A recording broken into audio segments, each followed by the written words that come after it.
C'est le plus gros rocher du monde. Il a été modelé avec de la boue par deux jeunes garçons qui jouaient après la pluie.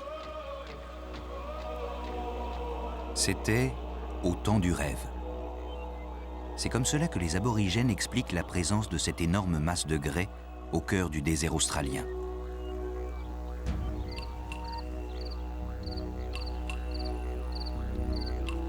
Son premier nom, c'est Uluru. On l'appelle plus souvent Ayers Rock.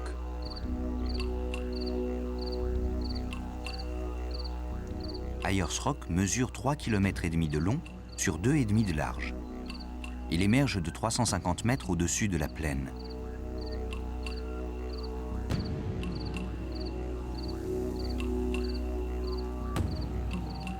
Sa vieille carapace a subi depuis 600 millions d'années les attaques du soleil, de la pluie et du vent. Mais elle porte aussi sur ses flancs les traces laissées par les combats qui ont opposé deux héros mythiques, les esprits serpents.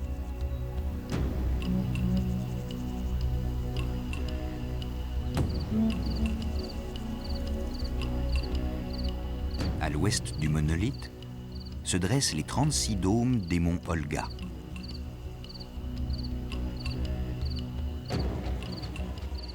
Pour le peuple Anangu, c'est Kata-Tjuta, ce qui veut dire littéralement « beaucoup de têtes », une référence à la forme des rochers.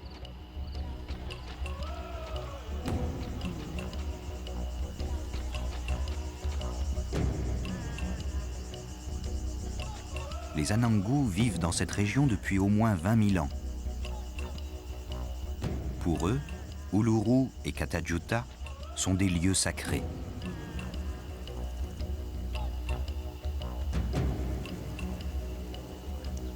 Les deux sites ont la même importance spirituelle pour les aborigènes, mais les rochers de Kata-Tjuta sont les plus secrets. Les mythes et les croyances qui s'y rattachent sont réservés aux initiés.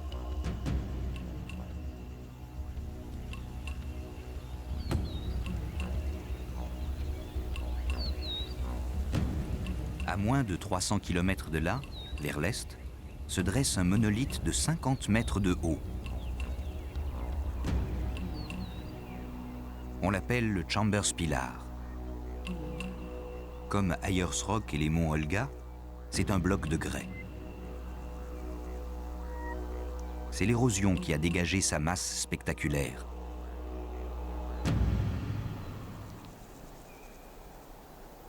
Le Chambers Pillar n'a été découvert qu'en 1860 par les explorateurs de la région. Il leur a servi alors de repère, mais il était connu des aborigènes depuis toujours.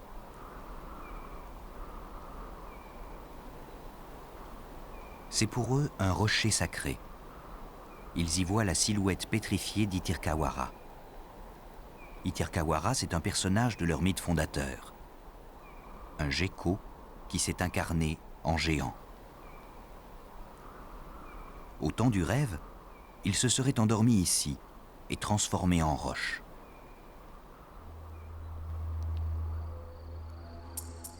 De là, si l'on remonte 500 km au nord, on découvre une autre curiosité naturelle. Des gros rochers sphériques en granit rouge. Ce sont les Devil's Marbles, autrement dit, les billes du diable.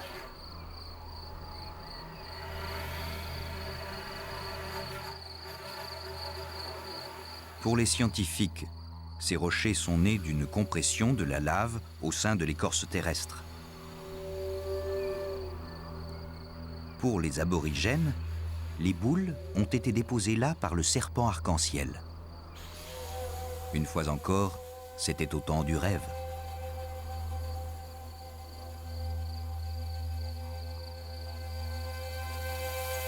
Le temps du rêve est le concept fondamental de la croyance aborigène.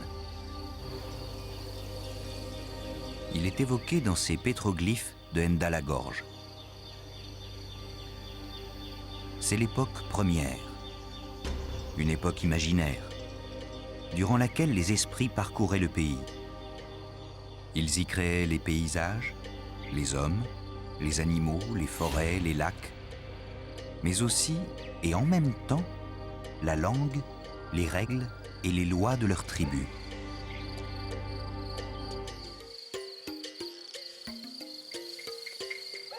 Pour les aborigènes, tout est mêlé. Les arbres, les rochers, les oiseaux, les hommes sont les composants indissociables d'une même création.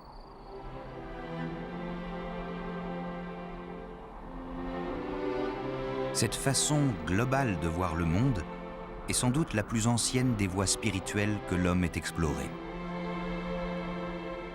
Elle perdure, là où la nature pèse encore de tout son poids dans la vie de tous les jours, où l'homme se sent intimement lié à elle.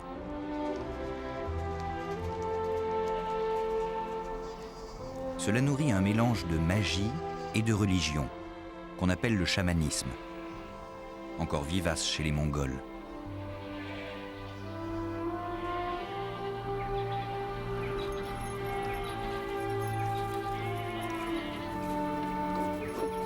Le souci quotidien de ces tribus nomades, c'est la prospérité des troupeaux.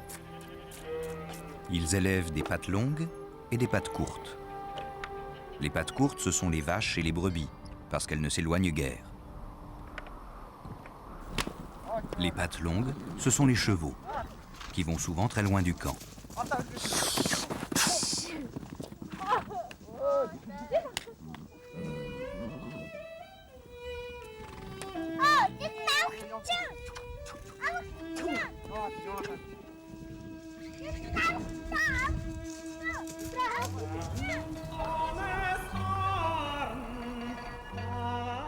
La vie s'écoule au gré du vent, de la présence des loups, de la hauteur de l'herbe, sous un ciel d'un bleu intense.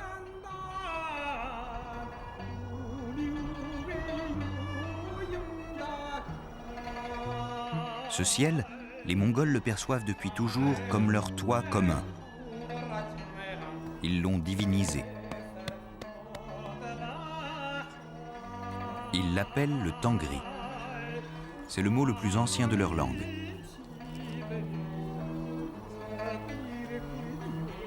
Longtemps, les Mongols n'ont eu que le ciel pour divinité.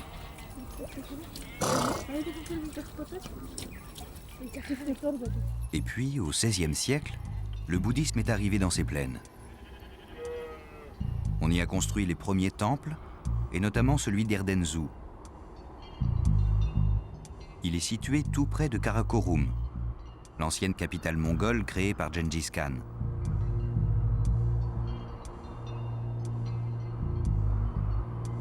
Entièrement ceinturé d'un mur de briques, orné de plus de 100 stupas, c'est le temple le plus ancien et le plus grand du pays.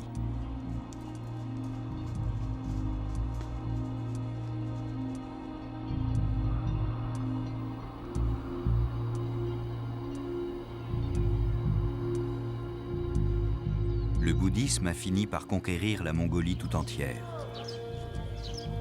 Au début du XXe siècle, il y avait dans le pays plus de 700 monastères. Mais la plupart ont été détruits au moment de la révolution culturelle de 1937. À cette époque, 20 000 lamas ont été passés par les armes.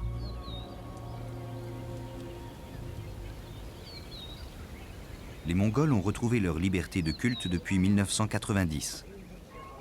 Leur pratique, qui s'inspire du bouddhisme tibétain, est très fervente. Mais elle n'a pas fait reculer le chamanisme.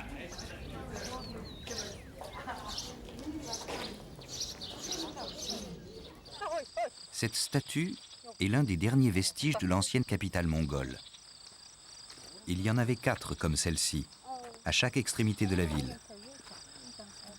La tortue, assimilée à l'esprit des eaux, était censée protéger Karakorum des inondations. Aujourd'hui, on vient toujours la solliciter. On y dépose des pierres, on lui fait des offrandes.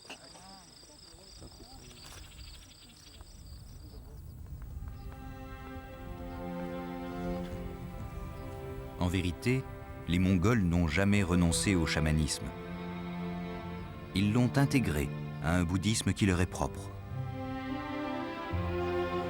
Ils croient toujours aux esprits du paysage.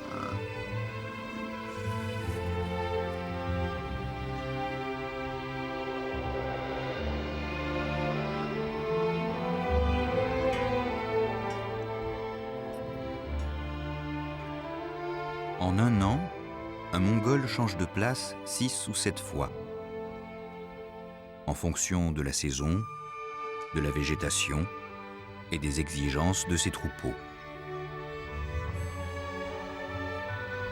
Mais chaque fois, il remonte sa yourte dans le respect très strict de la même orientation. La porte est toujours disposée face au sud.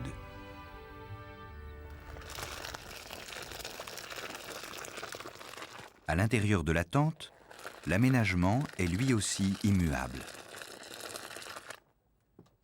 Les hommes s'installent à l'ouest. Et l'est est réservé aux femmes. La partie de la yourte qui est orientée vers le nord est sacrée. On y place ce que la famille a de plus précieux.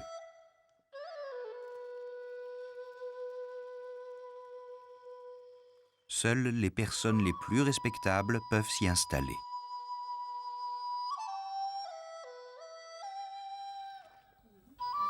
C'est aussi toujours au nord que les Mongols disposent leur petit hôtel, que l'on retrouve dans chaque yourte, avec ses lampes à beurre et sa photo du Dalaï Lama.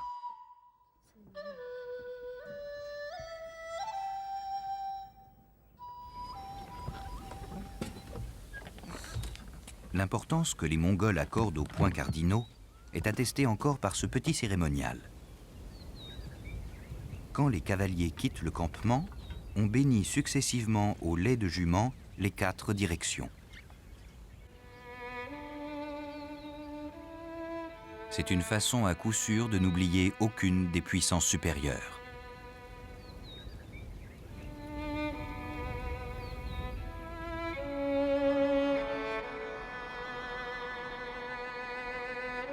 L'homme a toujours eu besoin de localiser le monde invisible, de le positionner par rapport à son univers, ses horizons.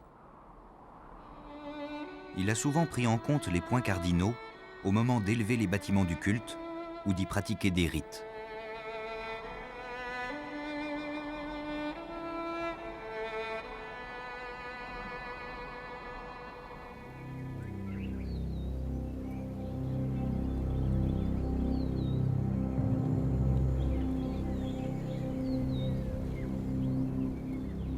Sur le site maya de Chichén Itzá, au Mexique, la pyramide principale, El Castillo, a été dressée au milieu de la grande esplanade selon une orientation bien précise.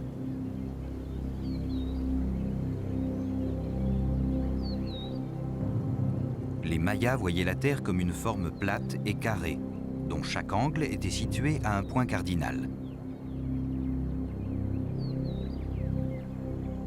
Pour être en harmonie avec la Terre, les 4 escaliers de la pyramide font face aux 4 points cardinaux.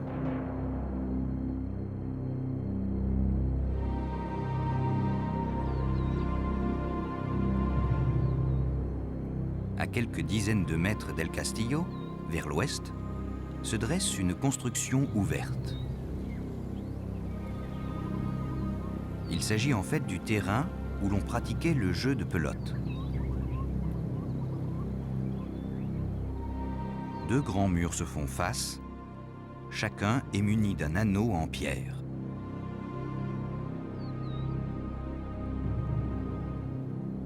Le jeu de pelote se pratiquait en équipe. Il consistait à faire passer une lourde balle en caoutchouc d'un camp à l'autre et à lui faire traverser, si possible, l'un des anneaux fixés à 8 mètres du sol.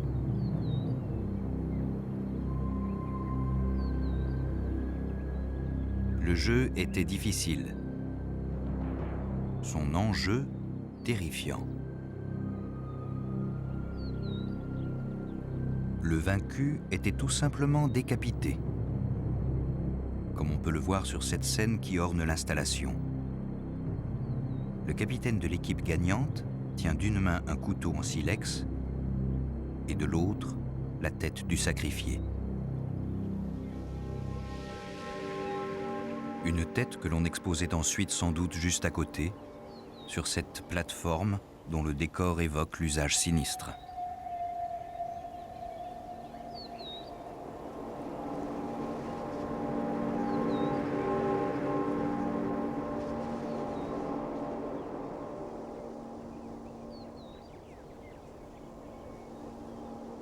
Les spécialistes de la culture maya pensent que le jeu de balle n'était pas vraiment un sport, mais davantage un rite à dimension cosmique.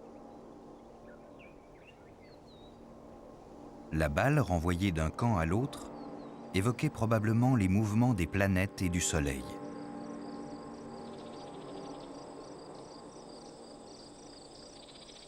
Les Mayas étaient fascinés par les corps célestes. À Chichén Itzá, ce petit bâtiment circulaire servait probablement d'observatoire astronomique. Les ouvertures étroites percées dans les murs sont alignées sur les positions de la Lune et de certaines planètes à des dates clés du calendrier maya.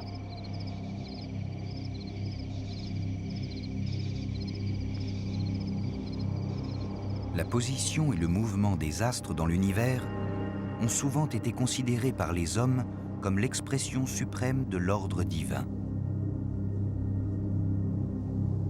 Une création d'une complexité infinie dont ils essayent de découvrir les principes et les rouages.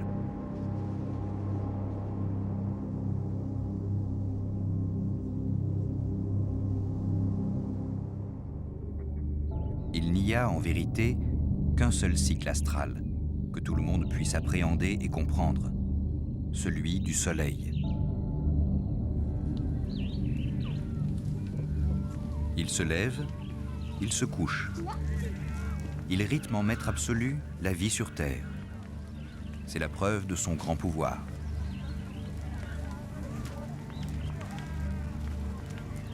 Il sera considéré dans de nombreuses civilisations comme la divinité primordiale.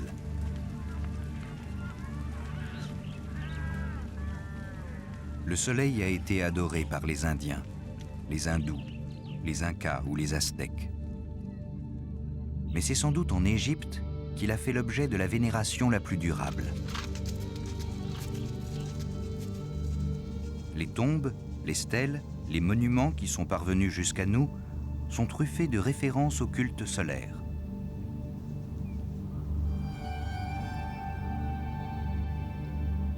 Les pyramides pointées vers le ciel symbolisent l'échelle qui permet de monter jusqu'au soleil. Elles abritaient le tombeau du pharaon, et le pharaon était considéré comme l'incarnation terrestre de l'astre du jour. Il est représenté ici sous les traits d'Amon-Ré.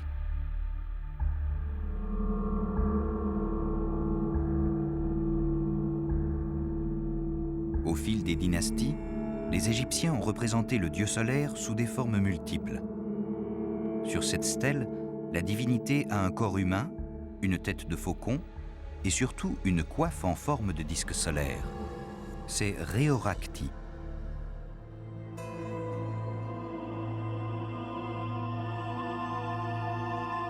Quand le soleil se couchait, les Égyptiens disaient qu'il descendait dans le monde souterrain. Qu'il partait sur sa barque pour y affronter Apophis, le grand serpent qui voulait s'opposer au retour du jour.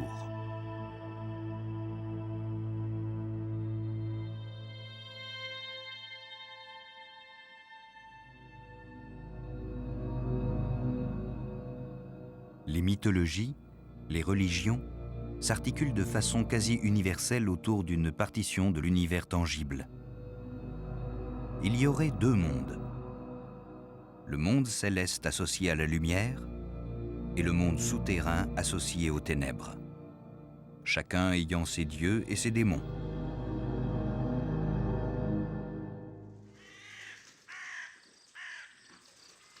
Les grottes, les ouvertures dans la roche, ont sans doute fait figure à l'origine de portes d'accès au monde obscur.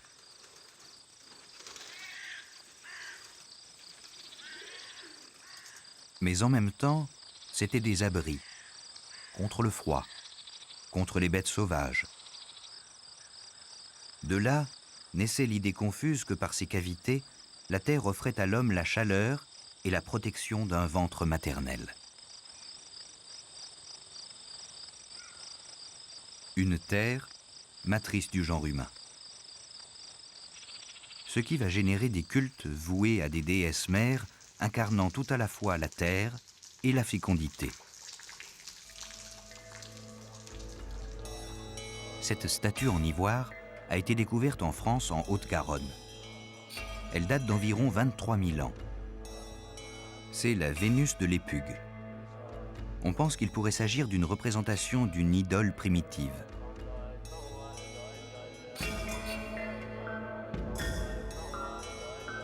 La statuette n'a pas de pieds et ses jambes sont effilées vers le bas, ce qui permettait peut-être de l'enfoncer dans la terre et de créer un lien magique entre la fécondité qu'elle incarne et la fertilité du sol.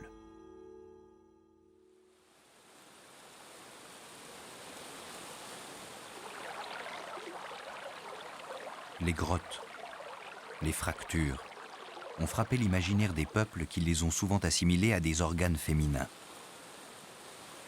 Et ils font naître des profondeurs de la terre des héros et des dieux.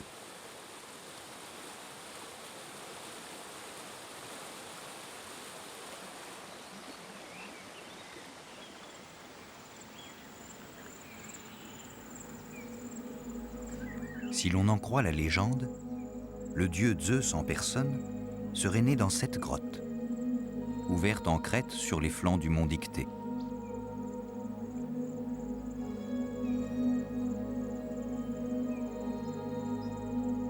Ensuite, il a gagné le mont Olympe, le plus haut sommet de la Grèce, où selon les anciens résident les dieux du panthéon grec.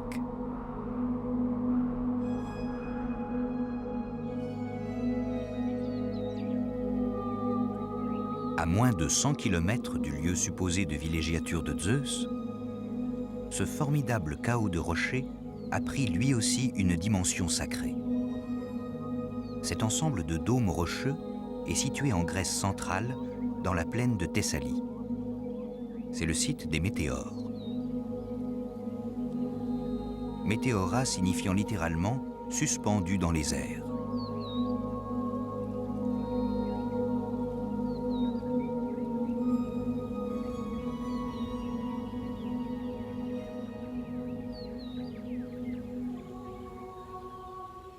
On découvre que des hommes se sont installés en haut de ces falaises, dont certaines atteignent 400 mètres de haut.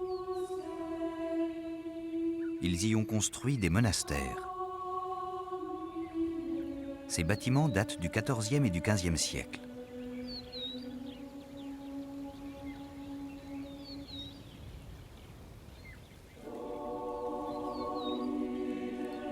Des moines byzantins s'étaient installés dans cet endroit 300 ans plus tôt. Ils vivaient alors dans les grottes qui s'ouvrent un peu partout dans les rochers. Et puis un jour, ils ont décidé de quitter ces abris précaires et au prix de formidables efforts, ils se sont installés en haut des pitons abrupts.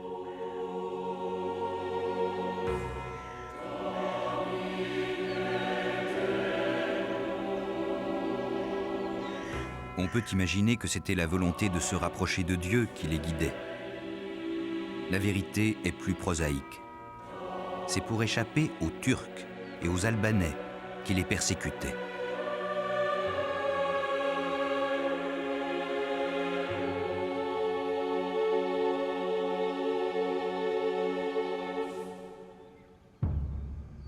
On ne pouvait alors accéder à ces refuges qu'au moyen de longues échelles amovibles, ou en se faisant hisser dans une nacelle tirée par une corde au moyen d'un treuil.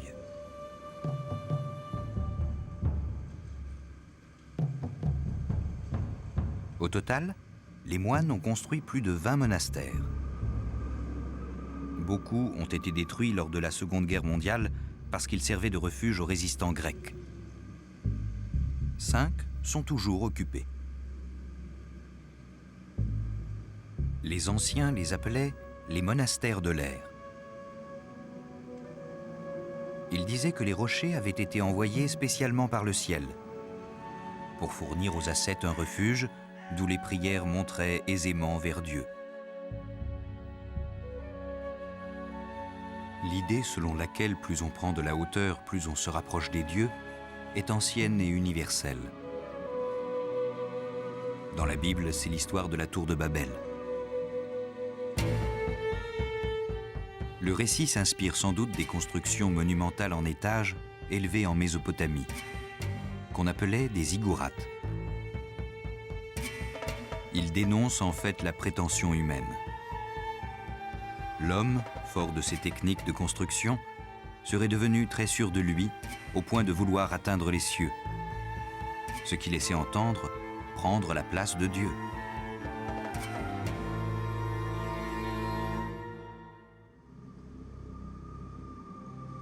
Par leur nature même, les divinités doivent habiter un endroit difficilement accessible aux hommes. C'est le cas de la montagne, considérée comme le domaine des dieux dans de nombreuses civilisations. La sacralisation des montagnes est universelle, même si elles ne sont pas vénérées pour elles-mêmes, même quand elles n'abritent pas de divinité ou d'esprit. Ces hauteurs sont liées pour tous à une idée d'élévation. Elles arrachent l'homme aux pesanteurs de son quotidien. Elles figurent le symbole d'une ambition plus élevée. Les montagnes sont souvent des volcans. Leur charge spirituelle est alors encore plus forte.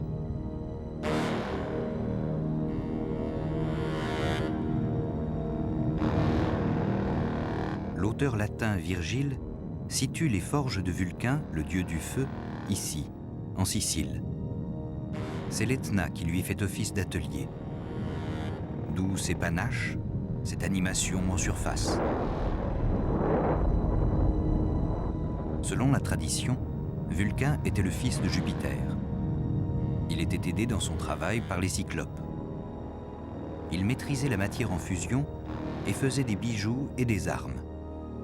C'est lui, dit-on, qui a forgé le bouclier d'Achille, le héros.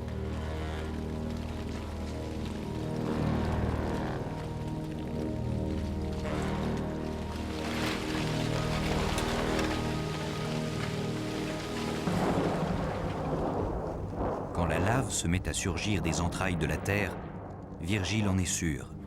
C'est le sang des géants qui sont vaincus par les dieux.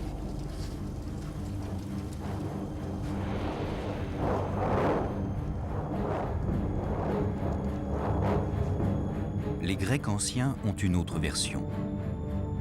Ils disent, quant à eux, que si la terre crache à cet endroit des laves et des fumées, c'est parce que Typhon, le monstre à 100 têtes, se débat contre les divinités qui l'ont enchaîné au fond de l'Etna.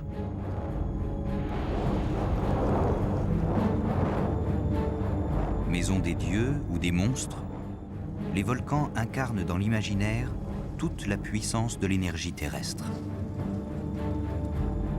L'éruption est souvent perçue comme une colère, la preuve tangible d'une irritation des puissances supérieures.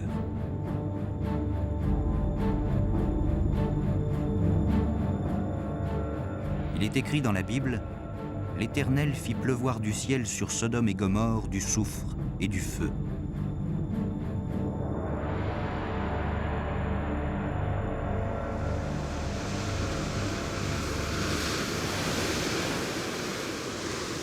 La terre apaisée laisse sans vestige des paysages bouleversés, des laves refroidies, des pierres qui provoquent encore l'imaginaire.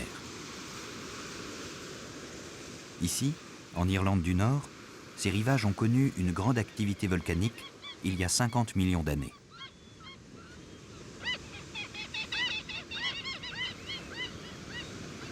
Au pied de ces falaises, la matière en fusion s'est figée en une multitude de colonnes basaltiques.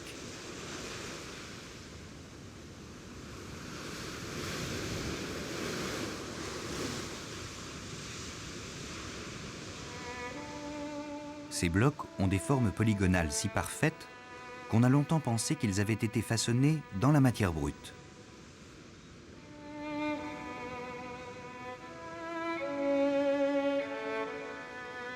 Vu leur nombre, il y en a plus de 40 000, ils auraient été taillés par des géants. Ils auraient réalisé ici le formidable pavage d'une chaussée qui s'enfonçait dans la mer et leur permettait de rejoindre l'Écosse. Voilà en tout cas ce que racontent les légendes gaéliques sur la chaussée des géants qui s'étale au pied du plateau d'Antrim.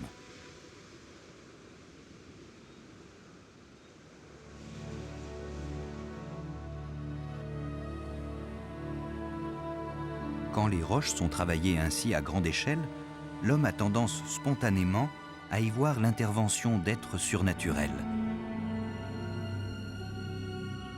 Faute de connaissances géologiques, sa réflexion initiale est simple.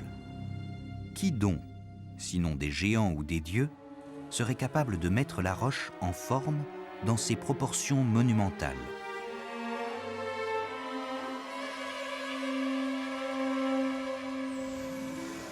La mer elle-même a beau s'y prendre à 1000 reprises. En toute une vie d'homme, on ne voit pas vraiment changer le profil de la falaise.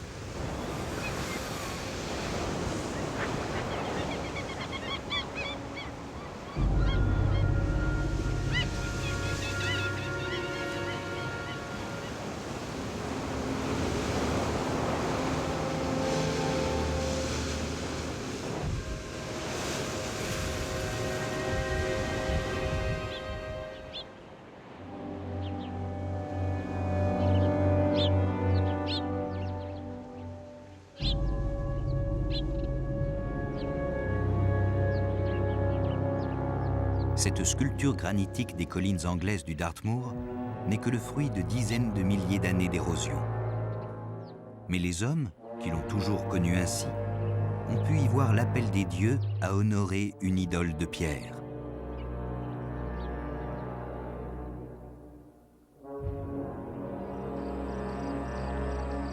Peut-être par défi, parce qu'il s'agissait d'une discipline réservée aux puissances de l'au-delà, les hommes se sont mis à leur tour à manipuler les pierres. En fait, ils se contentaient de les déplacer et de les dresser, de lever des pierres longues, littéralement des menhirs en langue bretonne. Une pratique répandue dans tout l'Ouest européen. Mais c'est en France, dans la région de Carnac, que l'on peut voir les plus grands alignements mégalithiques.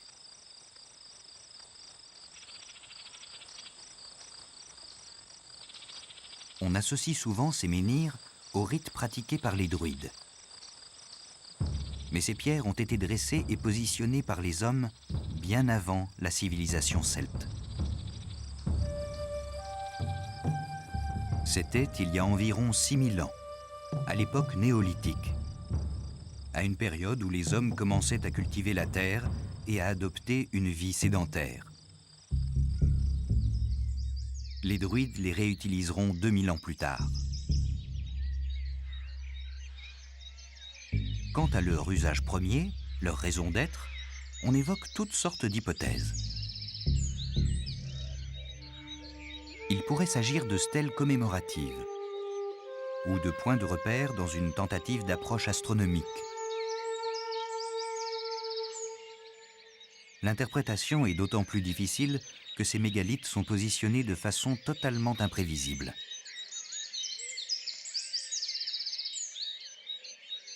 Parfois, ils sont associés à l'une de ces énormes tables en pierre, qu'on appelle un dolmen.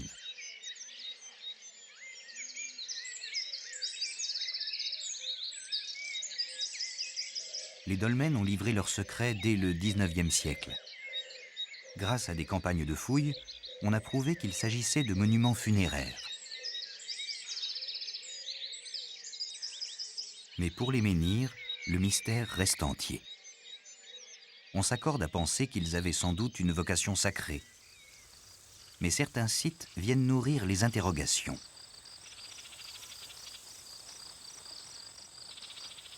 Ici, à Sailly en Ostrevent, dans le nord de la France, les menhirs sont disposés en cercle. Les formations mégalithiques circulaires sont assez courantes. On les appelle des cromlechs.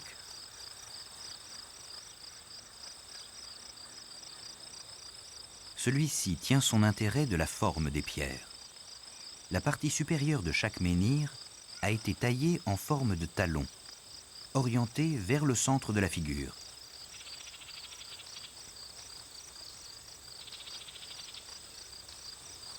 Certains chercheurs ont estimé que ces pierres n'avaient rien de sacré, qu'il devait s'agir simplement de pieux utilitaires.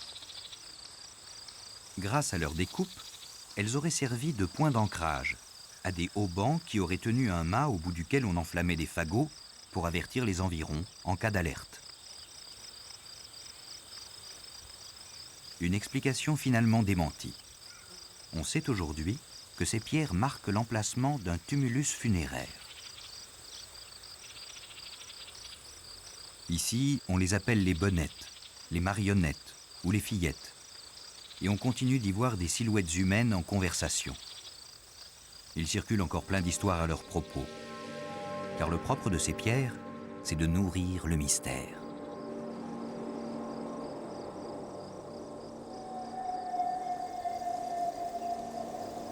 Tout près de là, à l'Écluse, se dresse le plus grand menhir de toute la région. On l'appelle la pierre du diable.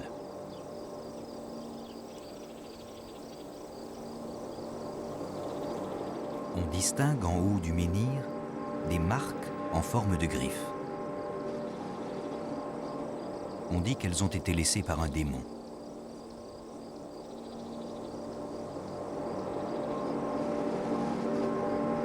Et pour ceux qui doutent encore que cette pierre aurait des effets maléfiques, qu'ils regardent la desquamation de la roche. Elle révèle à coup sûr le profil d'un personnage inquiétant.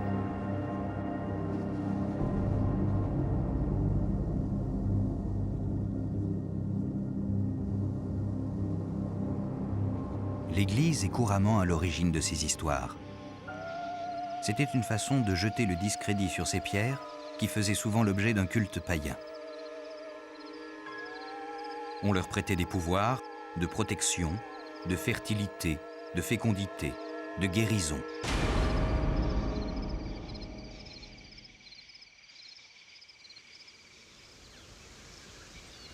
On reconnaissait parfois les mêmes vertus magiques à des arbres hors du commun. Une conviction qui perdure même ici et là.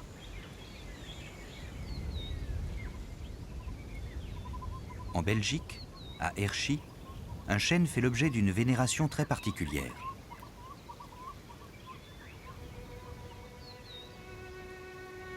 On vient, la nuit, accrocher sur son tronc des vêtements, des objets intimes.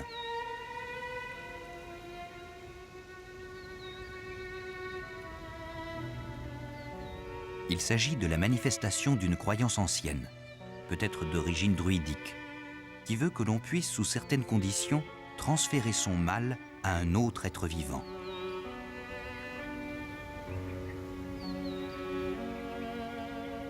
Le meilleur récepteur possible est un arbre de grande longévité et suffisamment solide pour ne pas être affecté à son tour.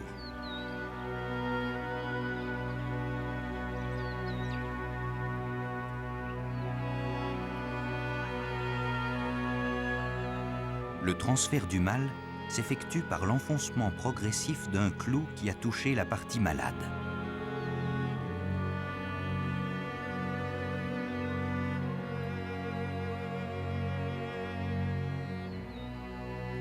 Ce chêne à clous, qui nourrit une croyance païenne, a été rebaptisé chêne de Saint-Antoine. Les arbres au pouvoir magique sont souvent associés désormais à un parrainage chrétien.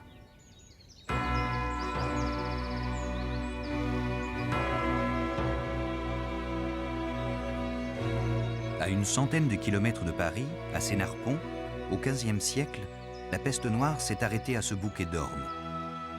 Depuis, on leur voue une véritable vénération. On y accroche des vêtements, des loques qui font office de messages.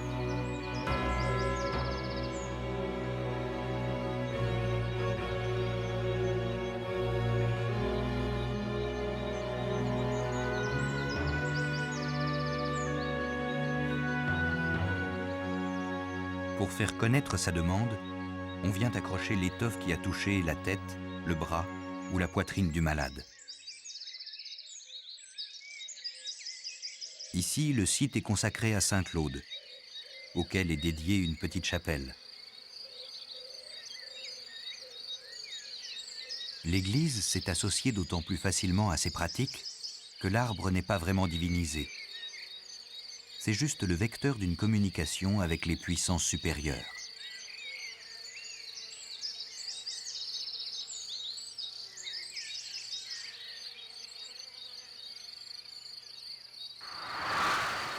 Non loin de là, en Normandie, la commune d'Allouville-Bellefosse abrite un très vieux chêne pédonculé. L'arbre a plus de 1000 ans. On a remplacé une partie de sa frondaison effondrée par une tourelle de bois.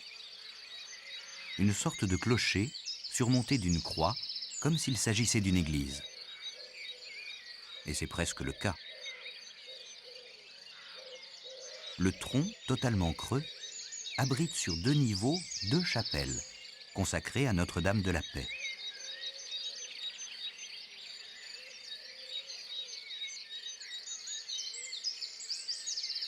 Le vieux chêne est devenu un sanctuaire, une sorte de lieu saint qui inspire le respect qu'on doit à son grand âge.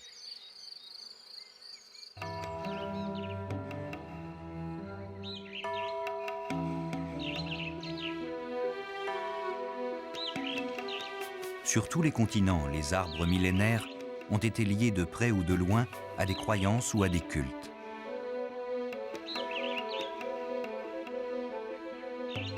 C'est le cas du dragonnier, sur l'île de Tenerife aux Canaries. Le peuple indigène des Guanches qui vivait ici avant l'arrivée des Espagnols célébrait ces arbres plusieurs fois centenaires et organisait à leurs pieds des cérémonies sacrées.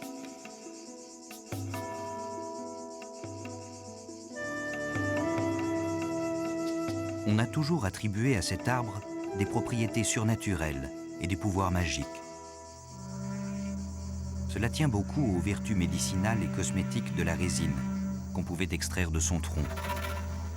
Elle soignait aussi bien la dysenterie que le rhume ou les saignements.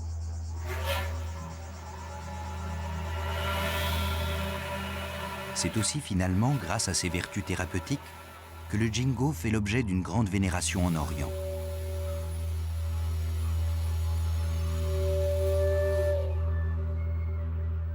À la fin du premier millénaire, cet arbre relique, qui existait déjà au temps des dinosaures, avait quasiment disparu de la planète. Il n'en restait que quelques spécimens en Chine. Des moines bouddhistes cueillaient leurs feuilles et les infusaient. Le breuvage était, paraît-il, très bénéfique pour le corps et l'esprit. On sait aujourd'hui que ces feuilles très particulières contiennent des substances rares qui augmentent l'afflux sanguin artériel et sont bénéfiques pour l'irrigation du cerveau.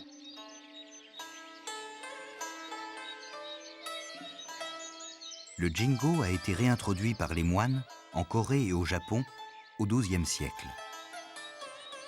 Depuis, il est très vénéré dans toute l'Asie. Au Japon, c'est l'arbre sacré des temples shintoïstes. Le ginkgo a cette particularité d'être dioïque. Autrement dit, il y a chez l'arbre des spécimens mâles et femelles.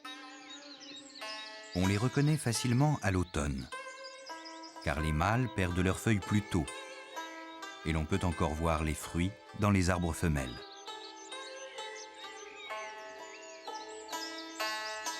La sacralisation du ginkgo en Orient viendrait notamment de cette possibilité de distinguer les deux sexes et de rester fidèle au goût de l'alternative, de la dialectique, qui aime opposer le yin au yang, le nord au sud, le bien au mal.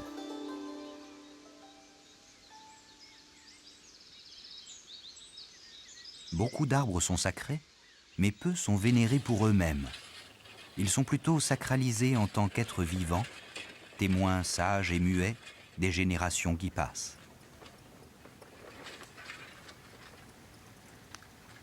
Avec sa frondaison qui touche les cieux et ses racines qui communiquent avec le monde d'en bas, l'arbre est l'image d'un trait d'union entre ciel et terre.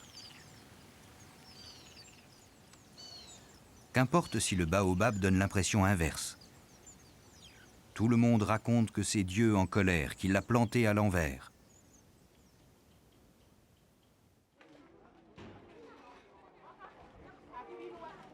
Le vieil arbre trône toujours au milieu du village. Autrefois, on disait qu'il était habité par des esprits malins. Aujourd'hui, la croyance s'estompe.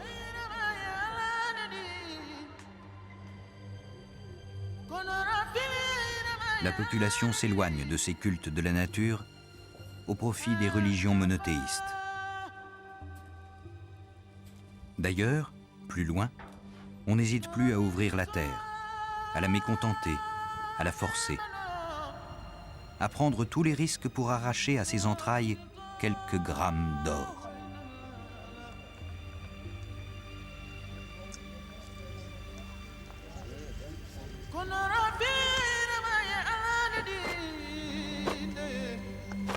Dans cette concession du Burkina Faso, les hommes descendent, sans matériel ni protection, dans les trous qu'ils ont creusés de leurs mains pour chercher le minerai aurifère.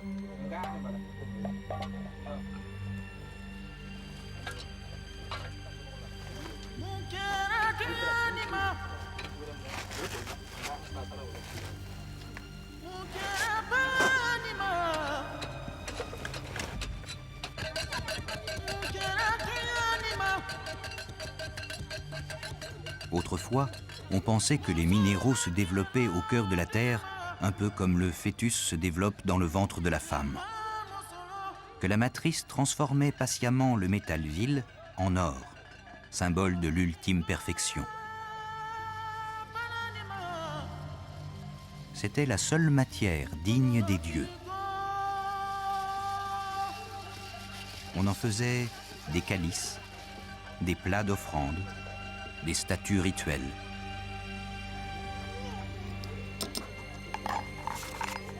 Aujourd'hui, le métal jaune draine dans ses filons une odeur sulfureuse et païenne. La quête est difficile, la fortune illusoire. Les paillettes accumulées au prix de tous les dangers n'ont que la valeur de quelques jours de survie.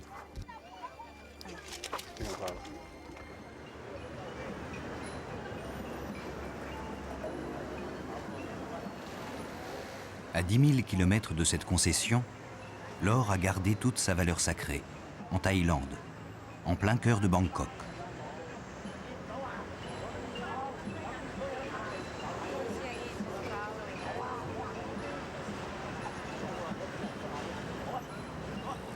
Ces feuilles d'or ont été données en offrande par les fidèles venus se recueillir au mausolée d'Erawan. Cette construction en pierre de Paris, décorée des matières les plus précieuses, est dédiée à Brahma. Le mausolée a été construit en 1956 pour apaiser les esprits. Les Thaïlandais avaient entrepris juste à côté la construction d'un grand hôtel, et le sort s'acharnait sur le chantier. Les ouvriers abandonnèrent le travail, convaincus qu'on avait dû offenser l'esprit des lieux. Pour se faire pardonner et s'attirer ses faveurs, les autorités ont décidé d'ériger ce monument.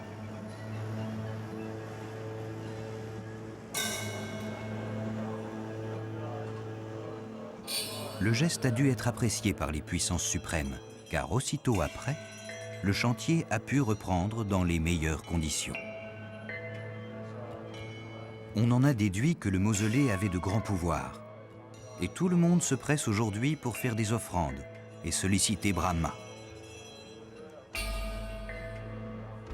Avant de décider d'un mariage, de signer un contrat ou même d'acheter une voiture, les Thaïlandais ont besoin de l'assentiment des esprits et des dieux. Ils leur font des offrandes. On brûle l'encens. On dépose des fleurs de lotus, des guirlandes de jasmin. On applique des feuilles d'or. On libère même des oiseaux. On rend ainsi aux dieux ce que la terre a de meilleur à offrir.